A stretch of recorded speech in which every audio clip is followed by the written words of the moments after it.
আমি দুনিয়াতে আসছিলাম মিলাদুন নবী, বিদায় নিয়ে গেলাম ওয়াফাতুন নবী, উম্মতের জন্য উপহার রেখে গেলাম সিরাতুন নবী। সিরাতটারে যদি ধইরা রাখো, আমার সিরাত হলো কোরআন। আম্মা জান আয়েশা রাদিয়াল্লাহু আনহাকে সাহাবায়ে কেরাম জিজ্ঞাসা করলেন, নবীর সিরাত, নবীর আদর্শের বয়ান করেন। আম্মা জান আয়েশা রাদিয়াল্লাহু আনহা মাত্র 18 বছর বয়স। কত? 18 বছর বয়স। 6 বছরে নবীর সাথে বিবাহ হলো। 9 বছর বয়সে নবীর ঘরে আসলেন। 18 বছর বয়সে নবী বিদায় নিলেন। আম্মা জান নবীর ঘর করলেন কত বছর? কথা বলেন না কেন?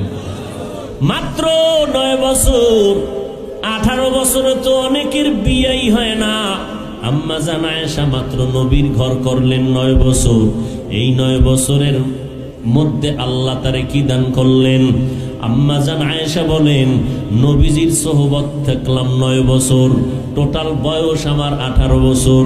আল্লাহ তাআলা রহমতের নবীর নেক দোয়ার কারণে আমাকে আল্লাহ এত জ্ঞান দান করেছেন।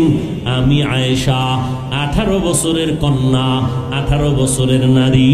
আমি আয়েশাকে আমার আল্লাহ এত জেহেন দান করেছেন, আমি 2000-এর উপরে হাদিসের হাফেজা হয়ে গেছি।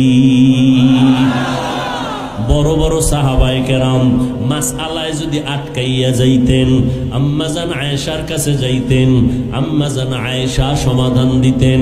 বলে কেমন সমাধান? নবীর ইন্তেকাল হয়ে গেল, নবী দুনিয়াতে আসছেন সোমবার দিন। কোন দিন? দুনিয়া থেকে বিদায়ও ইন্তেকালও হয়েছে সোমবার দিন। টাইম আলাদা, তারিখ আলাদা, সময় আলাদা, আষাঢ় মাসও আলাদা। বর্ণনাকারীরা, ঐতিহাসিকরা কেউ বলেন নবী রমাজান মাসে দুনিয়াতে জন্মগ্রহণ করছেন, এরকমও মতামত আছে। রবিউল আউয়ালে আসছেন, তাও 12 তারিখ নির্দিষ্ট না। অনেকের অধিকাংশ মত হলো 8 তারিখ, 9 তারিখ, 11, 17।